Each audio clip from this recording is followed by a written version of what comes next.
안녕하십니까. G7에 유럽의 순방 중인 이재명이가 장문의 글을 올렸습니다. 야, 본인이 썼는지 참모가 써준지는 모르겠는데 장문의 글을 올렸는데 누가 보면 이게 그냥 정치 철학에 대한 장문의 글을 올렸는데 이게 하나하나게 씹어보면 전부 그 정청래를 겨냥한 이런 글들로 보입니다. 뭐라고 이재명이 올리느냐. 엄청나게 긴 글인데 제가 핵심만 말씀드리면요. 막스 베버 있잖아요. 막스 베버를 인용하는 거예요. 그러면서 정치인은 세 가지가 중요하다. 하나는 열정, 사익이 아닌 공익에 대한 열정, 그 다음에 책임감, 결과책임까지 지는 책임감, 그리고 균형 감각, 현실과 이상 사이의 균형 감각. 정치에는 세 가지가 필요하다. 막스 베버의 이야기를 쭉 합니다. 열정, 그 다음에 책임감, 그리고 균형 감각. 이게 어떻게 보면 자기한테 없는 것만 다 써놨네, 이재명이가. 참, 이러면 저는 이재명이가 막스 베버 책 읽었으면 내 손에 장을 찢은다 봅니다. 절대 읽을 놈이 아니죠. 어릴 때부터 교양 수준이 천박한데 무슨 이런 정치 철학을 읽겠어요. 솔직히 저도 부끄럽지만 저도 막스 베버 책이 한 50몇 권 있답니다. 제가 그 두 권, 저는 딱 두 권 봤어요. 그래도 제가 제일 감동 깊게 본 거는 프로테스탄티즘과 자본주의 윤리 있잖아요. 우리 종교교회 갈 때 가톨릭이 있고 신교, 개신교, 프로테스탄티즘. 프로테스트라는 게 항의한다는 뜻이잖아요. 루틴이 반박문.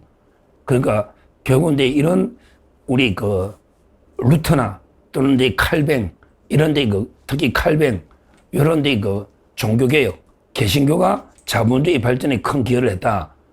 이게 프로테스탄티즘과 자본주의 윤리. 요 책을 제가 제일 감명 깊게 읽었고요.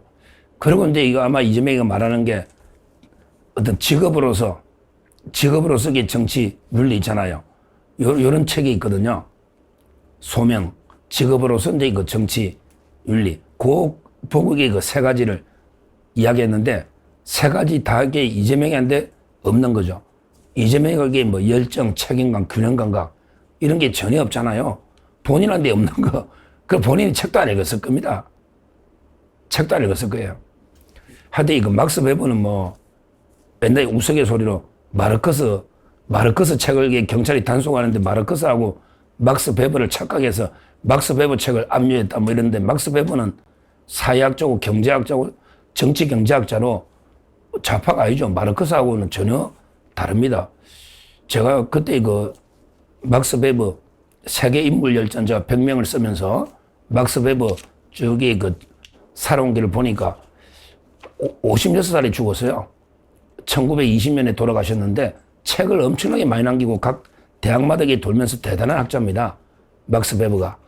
하여튼 막스 베버의 세 가지 직업 정치인이 갖춰야 될 덕목. 바로 열정, 책임감, 그 다음에 균형 감각. 요걸 쭉 이재명이 떠들면서 뭐라고 했냐. 정청래는 이렇게 직격한 겁니다. 균형 감각이 필요하다.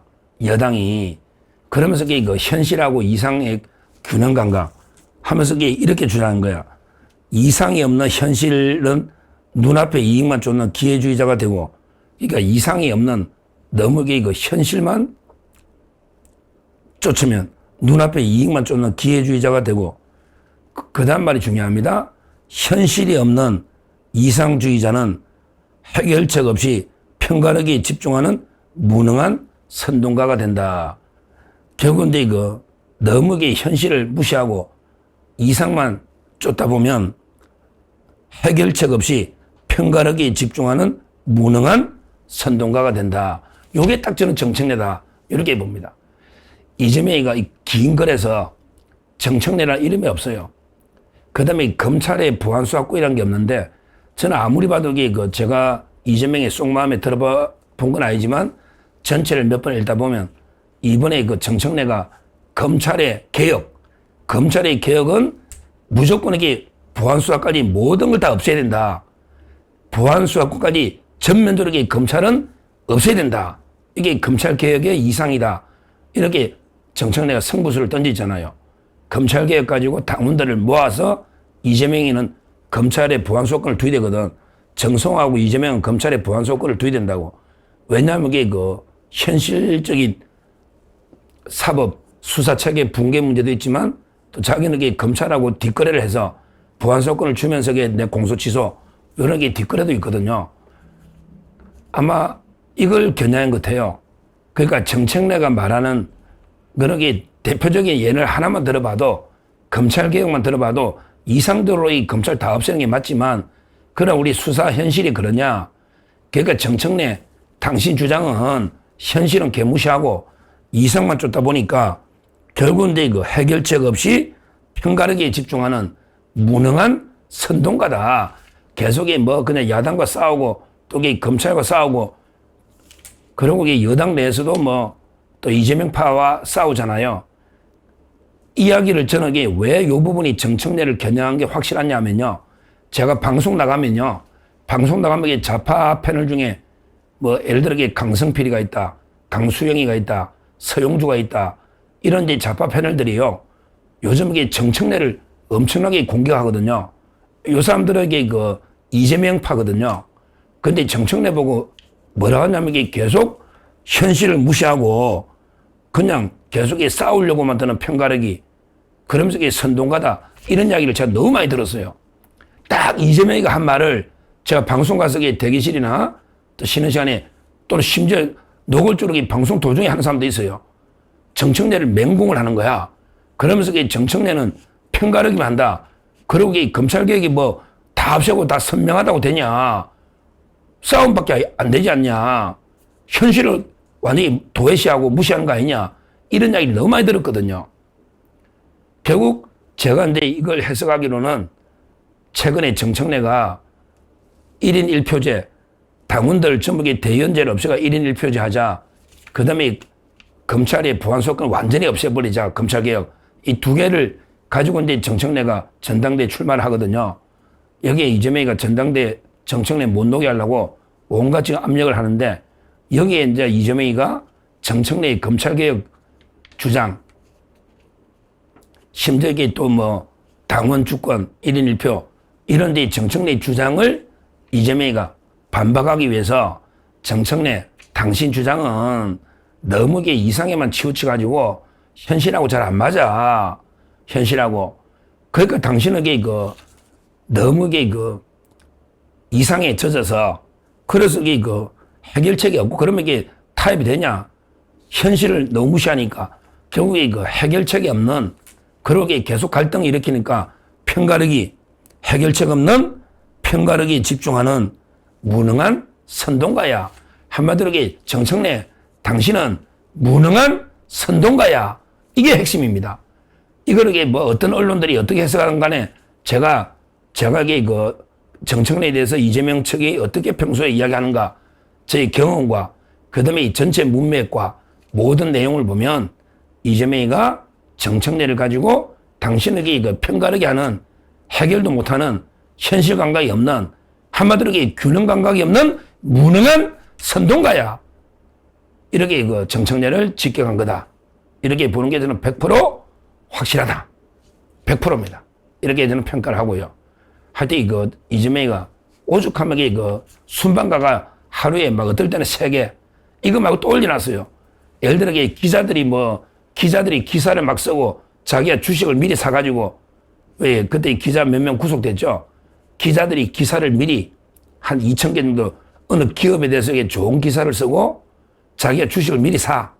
이렇게 주가 조작해가지고 돈을 뭐 한 90억 벌었다. 이렇게 기자들 몇 명이 구속됐잖아요. 요 기사를 또 이재명이가 올리면서 야 기자들 당신들이 정론직필 기자냐. 그러면서 더 이런 놈들 많으니까 자수해서 광명 찾아라. 빨리 너 자수해라. 다른 기자들도 자수해라. 이러면서 또 그것도 올려놨더라고. 하루에 날마다 순방가가 날마다 2-3개씩 SNS에 글을 올려. 도대체 순방 가서 뭐 하느냐고. 이 가지를 말든지. 와, 참 이게 한심하죠. 어차피 이게 뭐 외교 현장 가봤자 무능한 왕따입니다. 어제는 또 이게 EU 있잖아, EU 뭐 집행위원장이나 공동성명을 냈거든요. 이재명이가 EU하고. 그러면서 이게 뭐 러시아를 규탄하면서 북한하고 러시아 이게 군사 협력을 걱정하고 우려한다. 또는 이게 그 북한의 비핵화 뭐 이랬더니 북한에서도 이재명이 괴뢰 집단, 이재명이 나쁜 놈이라면서 북한에서도 엄청나게 맹비난 성명이 나왔잖아요. 그러니까 외교도 이게 우왕좌왕 가봤자 이게 무슨 의미인지도 모르고 이랬다 저랬다 우왕좌왕 뭐 하기 외교는 뒷전이고요. 결국 이 국내 이슈에 대해서 날마다 이 글을 몇 개씩 올리는데 그거 보면 이게 한심합니다. 한심해. 그런데 정청래가 얼마나 미우면 유럽에 가서 이렇게 장문의 글을 올려서 정청래를 직격하는가. 당신은 여당답지 못하다. 문제 해결 균형 감각이 없다. 이 말이에요. 당신에게 그냥 평가하는 무능한 선동가에 불과하다. 이런 이야기입니다. 여기에 대해서 또 정청래가 어떻게 대항할지. 정청래가 이제 아마 곧 사퇴할 겁니다. 전당대회가 8월 17일이니까 원래 2달 정도 전에 사퇴하니까 사퇴는 곧 할 텐데 그렇게 출마를 할 걸로 봐요. 출마하면요. 결국 이제 이재명과 정청래가 전면전을 벌이거든요. 전면전을. 이제 명청대전이 본격적으로 막이 올라온 거예요. 자, 어떻게 된다? 이재명이가 만약에 정청래가 이겨버리면 이재명의 임기는 그 날짜로 끝납니다. 그 날짜로 정청래 이겨버리면 이재명의 임기는 끝난다. 레임덕이든 뭐 아니면 탄핵이든 끝난다. 근데 만약에 이재명이가 미는 김민석이가 이겼다. 김민석이 이기고 정청래가 졌다. 그러면 어떻게 될까? 그러면 이게 정청래가 뭐 성공하고 남아있을까? 남아있어봤자 미래가 없죠. 그렇게 되면 이게 정청래는 친문들, 친문재인하고 탈당에 가서 조국이하고 손잡지 않을까? 결국에 조국 당으로 가서 이재명과 싸우는 이렇게 그림이 그려집니다. 누가 이기는 따라서 정청래가 이기느냐, 이재명이 이기느냐. 제가 요즘 이게 방송계의 친정청래파입니다. 야, 저는 이게 뭐 정청래를 너무 노골적으로 제가 밀어주니까. 근데 제가 옛날에 멍청래라고 욕하다가 왜 지금 정청래를 미느냐? 정청래가 이겨야 이재명이 끝장나는 거예요. 이재명이가 주적이라니까? 일단 이게 적의 적은 동지야. 이재명의 적은 정청래잖아. 그럼 정청래는 지금 이 순간은 이게 우리 동지가 될 수 있다는 거죠. 이재명을 꼭 깔아뜨리는데 정청래든 누구든 우리가 옛날에 영국의 처칠이 히틀러만 무찌를 수 있다면 나는 악마하고도 손잡는다. 스탈린하고 손잡았잖아. 영국의 처칠이 스탈린하고 손을 잡고 독일의 히틀러를 2차 대전 때 그런 거예요. 저는 가장 중요한 게 주석이 이재명이다. 이재명만 이게 끌어내리고 무너뜨릴 수 있다면 악마하고도 손을 잡는 거예요. 정청래가 선진애가 이재명을 꺾어버리면 이재명 임기가 바로 끝나거든요. 필요하면 정청래하고 손잡고 우리가 이재명을 탄핵할 수도 있는 거예요. 따라서 정청래 힘내라 이렇게 하는 거지. 제가 이게 진짜 정청래파로 바뀌었다고 생각하면 안 됩니다.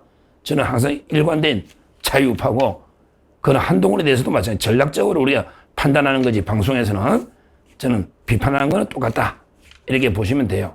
하여튼 이재명이가 유럽까지 가서 막스 베버까지 인용해서 정청래를 직격한 거는 결국에 정청래와 이재명 사이는 화해할 수 없는 도저히 하나가 될 수 없는 이런 물과 기름 사이다. 그래서 이게 엄청난 갈등이 대폭발할 수 있고 이러다면 이게 좌파가 스스로 무너지는 자멸의 길이 된다. 이렇게 말씀드립니다. 감사합니다.